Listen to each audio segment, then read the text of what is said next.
आगे बढ़ते हैं। प्रदेश की जनता को सीएम गहलोत जल्दी चिकित्सा का अधिकार देने वाले हैं।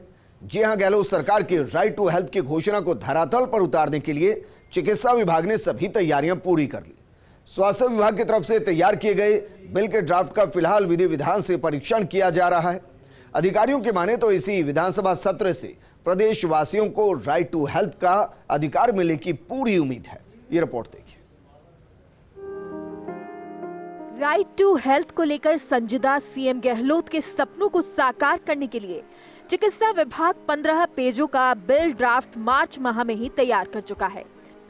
इस ड्राफ्ट में न सिर्फ प्रदेश की जनता बल्कि चिकित्सा कार्मिकों और सरकार के अधिकार तय किए गए हैं, बल्कि उनकी खुद की रिस्पॉन्सिबिलिटी भी फिक्स करने का प्रयास किया गया है। इस बिल के अनुसार प्रदेश के सभी लोगों को स्वस्थ रहने संबंधी सभी जानकारी प्राप्त करने का अधिकार होगा। सभी अस्पतालों में निशुल्क परामर्श, दवाइयां, जांच, आपातकालीन वाहन सुविधा, आपातकालीन चिकित्सा सुविधा प्राप्त करने का अधिकार होगा। रियायती दर पर स्थापित निजी अस्पतालों में रियायती दर की नियम शर्तों के अनुसार इलाज का अधिकार होगा। विधानसभा में कैबिनेट में कल या परसों माननीय मुख्यमंत्री जी का मोहर लग जाएगा। इसी सत्र में पेश करेंगे, इसी में पास कराएंगे। एशिया में सबसे बड़ा जो क्रांतिकारी कदम है माननीय मुख्यमंत्री जी का, राइट टू हेल्थ। हर व्यक्ति का ये अधिकार होगा कि मेरा इलाज करिए। स्वास्थ्य का अधिकार मिलेगा, हर राजस्थानी को मिलेगा। और ये एशिया में पहली सरकार है, ये पहले मुख्यमंत्री है जो राइट टू हेल्थ बिल को लेकर आ रहे हैं। हमारी तैयारी पूर्ण है। पिछले 1 वर्ष में हमने विभाग के समस्त प्रयासों से हमने इसको लॉ विभाग तक जो भिजवा दिया है। लॉ विभाग के अंदर जो इसका जो एग्जामिनेशन हो रहा है, हमें उम्मीद है कि इसी सत्र में हमें जो राइट टू हेल्थ बिल है जो विधानसभा में पेश करें और माननीय मुख्यमंत्री महोदय, माननीय मंत्री महोदय की मंशा अनुसार चिकित्सा विभाग में जो अधिकार देने की बात थी वो हम इसी सत्र में पूरा कर पाएंगे। आइए आपको समझाते हैं कि आखिर क्या है जनता के लिए राइट टू हेल्थ में फायदे। राइट टू हेल्थ से बदलेगी राजस्थान की सेहत। सरकारी अस्पतालों में सेवाओं से नहीं किया जा सकेगा इनकार। हर सरकारी अस्पताल में मिलेगा गारंटेड इलाज। पीएचसी, सीएचसी से लेकर बड़े अस्पतालों के लिए बनेगी सूची। सभी तरह की चिकित्सकीय सेवाओं की सूची बनेगी।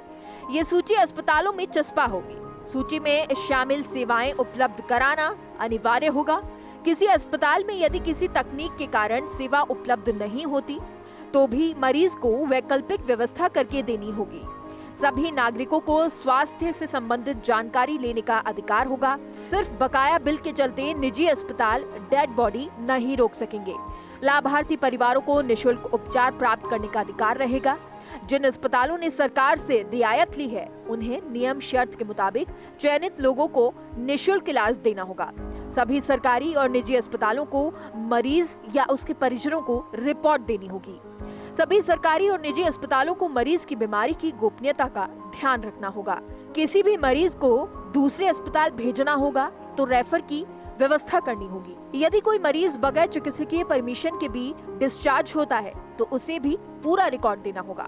काफ़ी अच्छे सुझाव और आपत्ति आई थी हमारे, उन सभी को हमने जो समावेश किया है। मैक्सिमम आपत्तियाँ तो ऑलरेडी हम लोगों ने हमसे संवाद किया था, जो हम ऑलरेडी जो उसमें समावेश किए हुए हमारे जो समावेश कर चुके थे उसके बारे में हमें जो सलाह दी गई कि ये भी ऐसा जोड़ा जाना चाहिए। तो ऑलरेडी जुड़े हुए थे हमारे अंदर उस लॉ टू इसमें हमारे एक्ट के अंदर, और अभी विधि विभाग द्वारा इसका जो परीक्षण किया जा रहा है। मुख्यमंत्री अशोक गहलोत की मंशा है कि हर व्यक्ति को स्वास्थ्य का अधिकार कानूनन रूप से मिले और इसी के लिए राइट टू हेल्थ बिल लगभग तैयार है। ये फाइनल बिल लीगल ओपिनियन के बाद विधानसभा में पेश होगा। इस कानून के लागू होने के बाद न सिर्फ सूबे की सेहत में आमूलचूल परिवर्तन नजर आएंगे बल्कि गरीब परिवारों को आत्मसम्मान के साथ चिकित्सा सेवा उपलब्ध होगी। Vikas Sharma, fast India news, Jaipur.